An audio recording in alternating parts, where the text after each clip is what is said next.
All right, folks, welcome.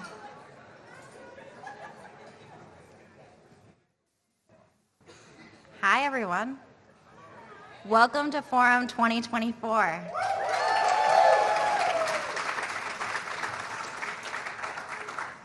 It is so wonderful to see you all. There's so many people I'm excited to see individually, but there's something really magical and powerful about the collection of seeing everybody together here in this room. So can't wait to get to spend the next couple of days together. Raise your hand if you were here with us last year in this ballroom for Forum 2023. Lots of repeat folks, great. Raise your hand if you've previously attended a forum in Los Angeles. Yes. Raise your hand if you've already reconnected with someone from your cohort. Raise your hand if you've met someone not in your cohort. Yes, okay. And finally, raise your hand if this is your very first forum. Woo! A special welcome to our newest alumni, TBF 22-23, Sizzle. And to TBM 22-23, the inaugural cohort.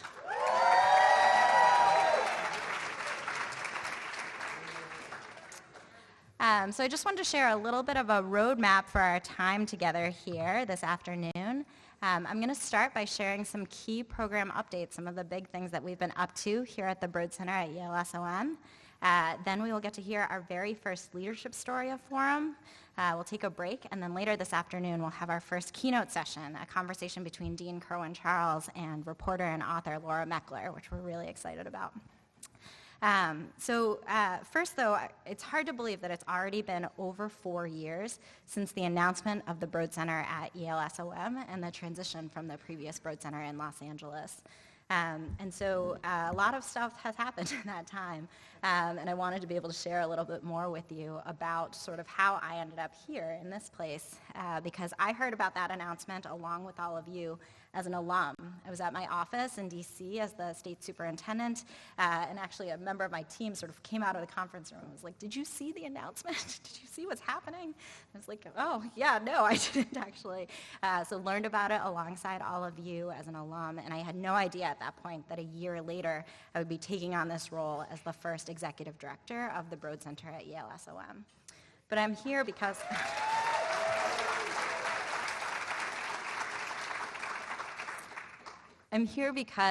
my own Broad experience had an incredible impact on my life and on my career, on who I am as a leader and who I am as a person. And so this being Broad, I wanted to share a little bit of that Broad why with all of you. I'm here because when I was a Broad resident as part of TBR 2012-14, I went through experiences like applied learning projects and many, many pages of pre-reading and more feedback surveys than I knew one could take in a week. I went through incredibly thorough 360s and just tons of learning and tons of connection. And I got to experience my incredible cohort, who were the first to tell me that I was going to be a state superintendent someday, or a superintendent, which I didn't believe, and then found they knew what was going to be true for me before I even did. After I took on that role in DC, I interacted with Broad in new and different ways even. I recruited folks from Broad, both residents and alumni, to join my team, and there are incredible folks in this room who were part of that team. I had the chance to speak with 6 TBR cohorts during your session 5, everyone from TBR 14-16 all the way through 1921 at your session 5 in DC. And every year there was something terrible that had happened that I got to be asked about in my fireside chat. But it became a real marker of time for me, that chance to step back and talk with each TBR cohort. And so those were some of the ways in which Broad shaped me professionally, but I also got to experience through Broad the power of what it means to connect both personally and professionally, and sort of what that means for the work, the shared work and sense of purpose that we all have together, and what it means for who we are as people to care about one another in this way. And so my very first forum was in January 2016. I was coming off of, again, a pretty tough first year as state superintendent. And I'll never forget walking into the room and that sense of love and support I felt, not just from my cohort, but from these waves of Broad folks, these generations of leaders who are all in this work together. And I think that sense, that surge of support was part of what helped me find renewed sense of purpose and sustaining in that work and helped start a new chapter for me in that role. Most importantly, though, part of my Broad journey was being able to start to find my voice and be able to tell my story. I was tapped with sharing my leadership story at our very first session of TBR. I was the second person in our cohort to go after Katina. I was absolutely terrified, was literally shaking while I was standing up there. But sharing my story in that moment started me down a journey of 7 years later being able to share it publicly as in the Washington Post about my story as a formerly undocumented person in a time and a place where I felt like that needed to be shared. And I would never have had the courage or the fortitude or the sense of self to be able to do that were it not for my Broad journey. So with the impact of that experience, it's been such an honor and a privilege to get to lead this transition and the launch of this work at the Yale School of Management to figure out how we bring forth those experiences that have been so powerful and life-changing for so many of us and bring them to a new and different setting and continue to build on that foundation as we continue this work for kids, families, and communities to continue the work of impact that we all care about so deeply. So I'm going to shift into sharing some program updates. I want to start by sharing, of course, that as we all know, the work that we do is never just the work of one person. It is the collective work of a team. And so some of the most important work we've been doing at the Broad Center has been building our team, and I want to make sure you all get to know them. So we're going to start with quick introductions of our team. Katina, you want to kick us off? Can we get a mic?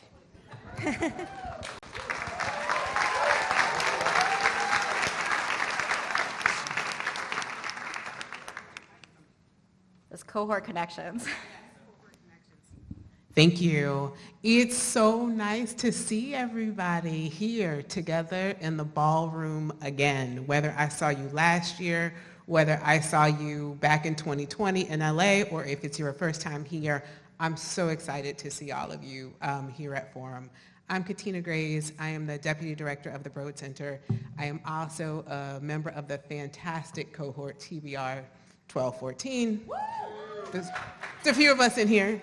I oversee both the admissions work for both our master's programs and our fellowship programs, as well as our alumni engagement efforts, including putting together Forum. So I hope you will have a fantastic time together over the next 2 days. And the thing I am most excited about for Forum is really the community, the fellowship, the seeing each other. I mean, we've prepared awesome speakers, really great breakouts, which mostly are led by folks in this room who are our alumni, and I am so excited about Jesmyn Ward tomorrow.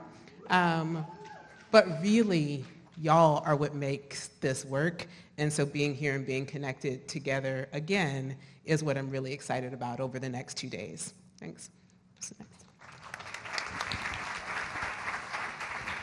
Hi folks, I'm Colleen Phelan. I get to go first from the rest of the team. It was like a short stick of whatever. I actually attended Forum 2020 right after the announcement. I was working at the School of Management, and then I got to become employee number 1 of Broad Center at Yale SOM. So it's really beautiful to be here in this space. I work mostly on the fellowship program. Shout out to the newest fellowship cohort who is here. Love to see you all. I'm also super excited to hear Jesmyn Ward speak, but thinking about this space, I'm excited to see this blend of communities of the cohorts from the original residency academy and our newest cohorts of the fellowship and the master's program here and the beautiful connections across all of your work. So welcome, and it's so great to be here. Hey everyone, Jordan Brooks. I'm one of the 4th employee of Broad. So super excited to be here though. This is my 2nd forum. I was here last year and got the opportunity to meet a ton of you.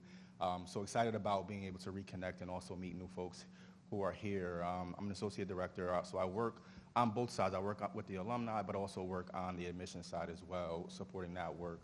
I won't be long-winded. I'm super happy to be here, and that's it.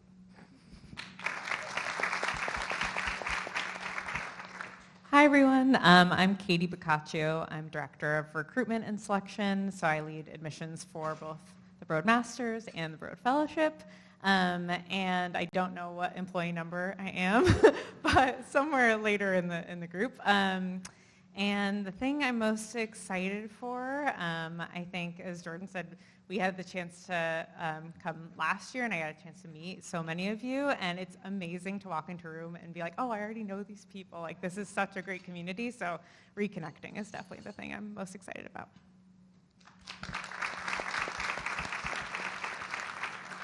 Hi, everyone. I'm Joanna Tondolo, Senior Associate Director. I joined the team about 3 years ago, and I primarily oversee alumni programming. I love my job because I get to organize the forum. So this has just been such a treat to organize it along with my team. Last year, I heard so much about what the forum is or what it was, and it was just great to experience it last year. The community, the people, the speakers, it just is an amazing experience, and I love to be a part of this every year. So I hope you all enjoy what we have planned for you this year, and look forward to getting to know and connect with all of you and reconnect with many of you over the next 2 days.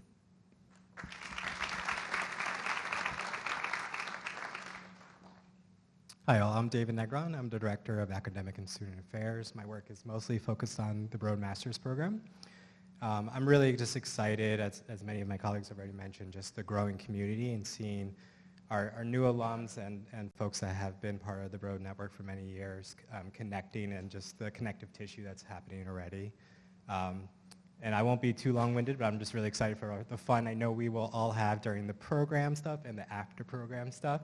Yes. But I'm just grateful that we're all here together, that each of you made the journey to come together and just continue this community.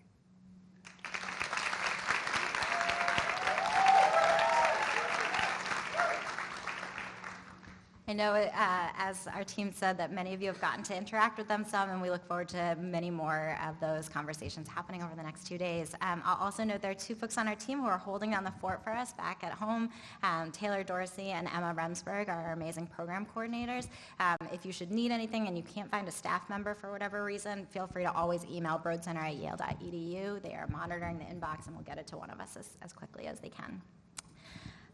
All right, so with that, as I said, I wanted to share some updates about what we've been up to over these last few years in establishing the Broad Center at Yale SOM. And I want to actually start with some of our newest work, which has been around research and policy engagement. So when the Broad Center at Yale SOM was announced, we said there would be 3 pillars to our work. The leadership development programs that, of course, have been the core of what Broad has been, TBA and TBR, now continued on as the fellowship and the master's program, but also that there would be a second pillar around research, generating knowledge about what makes school systems effective, and then this third pillar around policy engagement and how we can connect policy, practice, and research together to help become more effective, again, for our kids, families, and communities. So that research work has really taken off over the past year in partnership with faculty members, several of whom are here also, so we look forward for you to get to know them as well. But some of that work has looked like holding our very first research convening, which we did in partnership with the Annenberg Institute at Brown, looking at the role of the superintendency. We really wanted to talk about what do we know about the role and what do we wish we knew, and realized that actually there's not as much out there as one would expect, given how prominent and important this role is. And so came out of that convening calling for more work to be done on what the role is and how we define it, who the people are, and what are the outcomes, and how can we assess them, and how can we generate more knowledge to help, again, make leaders more effective in this space. So this academic year, we have launched a new postdoc program, a postdoctoral associate program, bringing 2 postdocs to campus and supporting their own research, as well as supporting faculty members who do important research in the K-12 space. We've also started a predoctoral fellows program to, again, add additional capacity there and to spark a greater conversation on campus, drawing from the lessons of management and leadership in other sectors and thinking about how those lessons can be applied within K-12 education as well. And finally, we are starting work on building a data repository. One of the big things we talked about in the convening was actually that for all the data that exists in K-12 education, very little of it is at the leadership level, going above building principles. And so we're starting to think about what might it look like to build a data repository to broaden access and reduce barriers for the kind of research in this space. Overall, what we want the Broad Center to be is a driver of important research about school systems and really using school systems as the unit of study and the unit of change in a way that distinguishes us from other kinds of K-12 research that are out there that are really important but tend to focus really at that teacher, classroom, or maybe the school level, and instead think about sort of what are those leader and organizational characteristics that we need to know about and how can we use those to help strengthen this work across the field. We also want to make sure that the research is really informed by policy and practice, so we look forward to staying in touch with you all as this work continues to make sure that your insights can be used to shape the kinds of research questions we are studying and that the research coming out can be applied and used as much as possible in the field. And finally, we again want to draw on those lessons and best practices from other sectors that exist already, those insights that exist already at the Yale School of Management, and be able to bring those to K-12 education as well. So that's some of the work we've been doing in the research and policy engagement space. But much of our work over the last few years has, of course, been around the design and the launch of our programs, the Broad Fellowship and the Broad Master's Program. So the Broad Fellowship, Fellowship for Public Education Leadership, as its long name, so you can see why we shorten it to TBF, launched in summer 2021. So we are on our third cohort. It's hard to believe already. This brings approximately 20 leaders a year together, a mix of cabinet level and number one seat leaders from districts, charters, and state education agencies. We've drawn on really important elements and continued them from the previous Broad Academy, including, of course, really intentional and intensive recruitment and selection, leadership stories, A-teams, and deep cohort connections, and powerful guest speakers like Howard Fuller, and immediately useful and applicable sessions like communications workshops and mock press conferences. At the same time, we've had the chance to add additional thoughtfully designed content and programming from the Yale School of Management by top faculty, including the chance to draw on, again, research and best practices from other sectors outside of K-12 education. And we've heard a lot from our fellows about how powerful it's been to get to step out of their day-to-day in school systems, which can be overwhelming at times, right? To be able to step out of that, think about things from a slightly different perspective, a maybe new angle on a change management situation or a budget scenario, and then be able to then have the time and space within those cohort connections to apply them back into K-12 education. And that mix of getting to step out and then step back in being particularly powerful. And so, this is a quote, nope. Forward. This is a quote from one of our fellows actually in our first cohort. This fellow was actually a superintendent for several years even before the program started, and so it was particularly impactful to hear that the experience was deeply powerful for her in a way that both she felt it leveled up her leadership, but also that was evident to the others around her, her board, her team, that they could see also the growth in her leadership through this program. So then, our second program is the Master's in Public Education Management, or TBM. And so, some lovely photos of our inaugural cohort, many of whom are here today. So as you can tell from the name, obviously, the Broad Masters is a degree program. And so it is continuing on from the Broad Residency, but takes a slightly different approach to the same underlying challenge, which is, as we all know, our school systems are large and complex organizations that need strong management and leadership at all levels, not just at the top. And so while the Broad Residency previously recruited great talent, like so many of the folks in this room, often from outside of K-12, and helped place them within school systems, the Broad Master's Program looks for that talent within school systems, people who are already working in central offices, and helps build their management and leadership toolkit and perspective so that they can increase their impact in their current roles and accelerate their future leadership trajectories. Given this new approach and design, we were really excited to work together with a faculty committee to find a program, a way forward that solved a very hard math problem, which was how do you meet the requirements of the degree requirements of a place like Yale while also keeping in mind the needs of K-12 school systems and not taking away top people for longer than their school systems could afford for them to be away. This was a really tough needle to thread, but we managed to do it in the end after a lot of spreadsheets and complex iterations. And so this is the program design that we landed on with 5 residence weeks. Sorry, this clicker is very sensitive. 5 residence weeks over the course of 14 months with that focus on in-person course sessions and a reflection and connection colloquium, and then 10 virtual sessions that include course learning extensions, 2 other colloquium tracks, and a capstone project. And so you can see we built the program to include that coursework, colloquia, and the capstone project. We, again, in this program have really built the coursework really intentionally aligned to that new candidate profile and approach.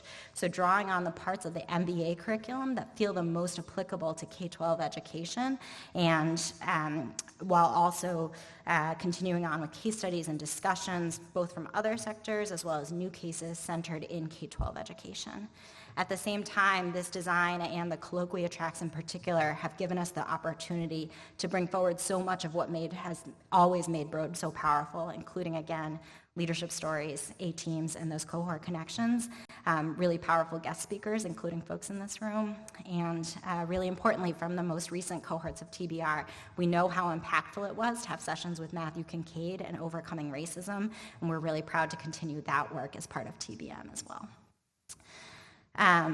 So a quick couple of quotes here. You can see that we've heard from our students how the classes have helped them change their perspective, be able to view risk in different ways, be able to challenge how they typically think, and also just that sense of, again, connection and recharging and focusing on our purpose. So we continue to bring both of those things forward in this program. So finally, the last pillar of our work is really around alumni engagement, all of you, and the work that brings us all together here as a network. There are 2 parts of our alumni work that we're especially focused on. One is just continuing the strength and the connectedness across this network as a whole, and the second is the specific support that we provide for our alumni working in school systems, and then thinking about sort of how we continue that sense of connection to these core school system roles that brought us all into education at some point.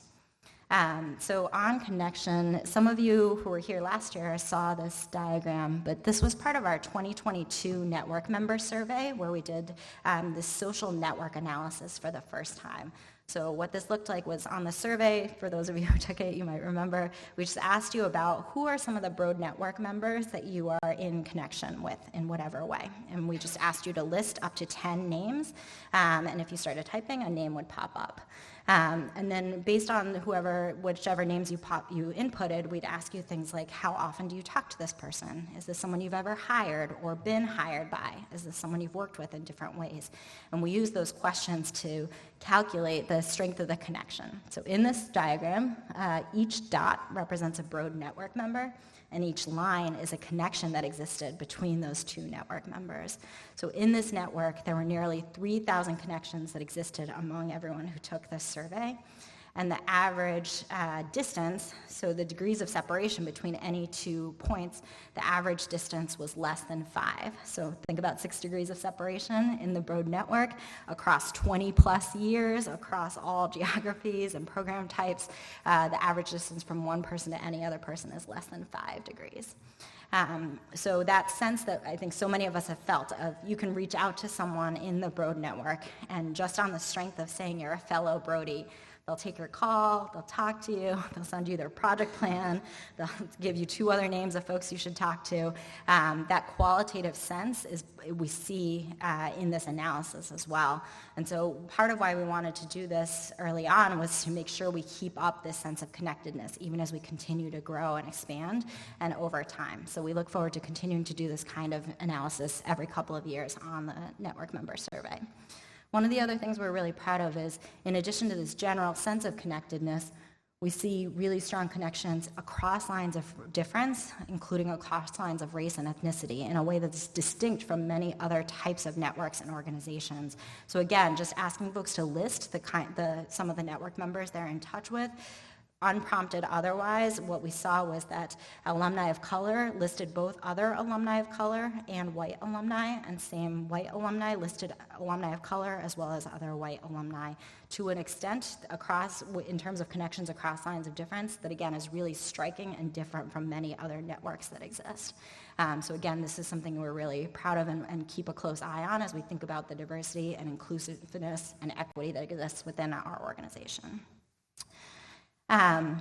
The second key focus, and so the ways in which we are committed to keeping up this strong sense of connection are, of course, through Forum, as we continue this important tradition, through the online resources that we provide, through the culture that we build in our programs, and then the chance to connect and continue to build on that culture across cohorts, and some additional types of connections and ways of bringing people together that we're looking forward to piloting in the coming year. So more to come on that. The second key focus of our alumni work is around supporting alumni who work in school systems. And while, of course, a lot about our network has stayed consistent over time, this is actually one place where we've seen some shift that we wanted to share with you all. So on the most recent alumni survey, as we asked about the percentage of network members who are currently working in school systems, we saw that this past year it was about 33% of our network. And that is down pretty significantly from pre-pandemic, where it tended to be a little over 50%. Obviously, there's a lot of reasons for that, both at an individual level and in terms of what our sector and our society has experienced over the last 5 years, related to the pandemic, related to the politicization of education, and more. So there are a lot of reasons for this, but it is a significant shift, and so it's something we wanted to spark the conversation around as a network. We at the Broad Center are thinking about this in a couple of different ways. You know, we started alumni coaching for alumni working in school systems a couple of years ago, and this past year we've expanded that access to coaching for folks also who are not currently in a school system but looking for a role within school systems.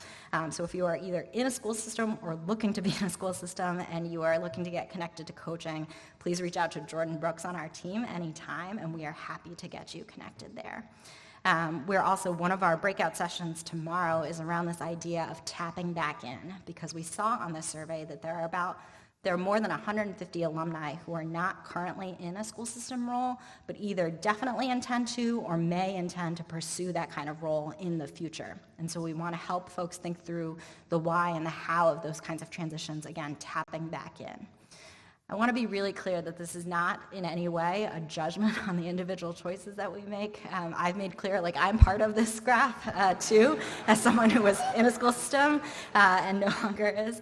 But we collectively, I think, as a network, want to think about how, when one of us individually may have been in a role that is really taxing for some period of time and need to tap out, who else might be ready to tap back into that place? How can we collectively as a network think about the capacity needs and the talent needs of the school systems that we all care about so deeply, and how can we collectively think about meeting those needs together?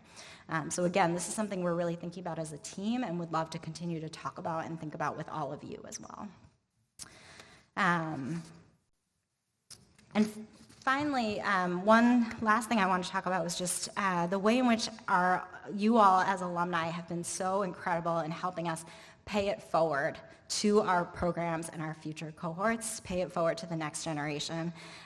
So from nominating great candidates to serving as application reviewers and interviewers, from serving as teaching assistants and capstone advisors for our master's program and as guest speakers in both programs. You all have been so incredible about the ways in which you are supporting our programs and our newest cohorts coming forward.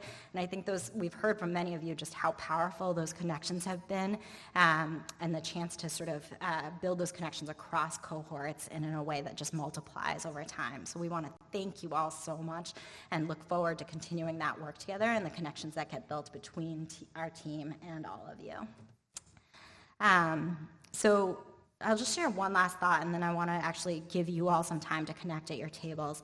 But obviously with the new year, with it being 2024, which is still, something I'm wrapping my head around, I think the new year is always kind of a time for reflection, but for whatever reason, the number 2024 was hitting me particularly hard. And I think the reason for that is that it is 20 years since I myself became a teacher and entered the field of education just out of college. And it means that I remember going to classrooms, visiting classrooms myself as an education professional, where, you know how elementary schools will do the thing of like they put up the class of whatever, and it's not their high school class, it's their college class, right? So I remember visiting classrooms with little kids where it said class of 2024 on the wall. And they were so little, and it felt like so much time we had in the work that we were all doing to try and improve education. And I would say, okay, it's one thing with my high school kids, my juniors and seniors in high school, but with these little ones, we've got so much time. We're going to have a lot figured out by then. And so I think it was something about seeing 2024 cross the calendar and realizing there's been so much hard work that has gone into this, and there's been real improvement, as we all know, in what we know and how we operate. There's been real improvement in outcomes in a number of different places around the country. And yet, I think none of us feel like we are collectively where we need to be for kids and families. And there's a way in which that can land really hard and kind of depressing. And there's a way in which we can collectively, as a network, I think, look at that truth and think about sort of what it means for our work, what it means from whatever seat we are in now, from whatever seat we will hold going forward, what that can mean for us together. One of the SOM faculty members who's here, Heidi Brooks, uses this phrase that I love, this idea of building more courageous learning communities. She's going to be leading a session around this tomorrow, around how to build more courageous learning communities in our workplaces and our organizations. But beyond our workplaces and our organizations, I've come to think of the Broad Network itself as a courageous learning community, a place that is and can be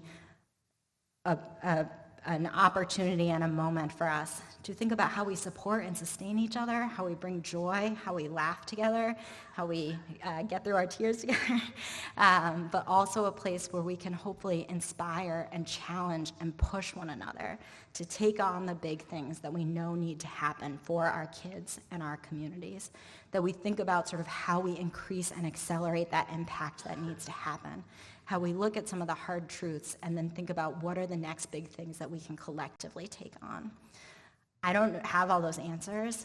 We at the Broad Center team are here to help facilitate and create the container for those conversations, but Broad has always been about all of us, not just the team, but all of us together as a network. And so I hope that over the next couple of days, we can continue to have those conversations about how we can not only, again, support and sustain one another, but also inspire, challenge, and push one another around what are the big things that we can take on and do together.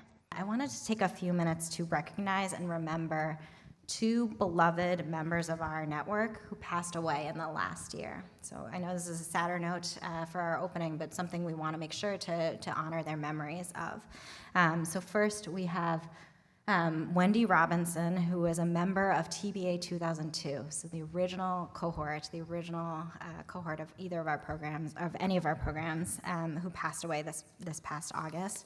And I have some words to share from two folks who knew and worked with her closely.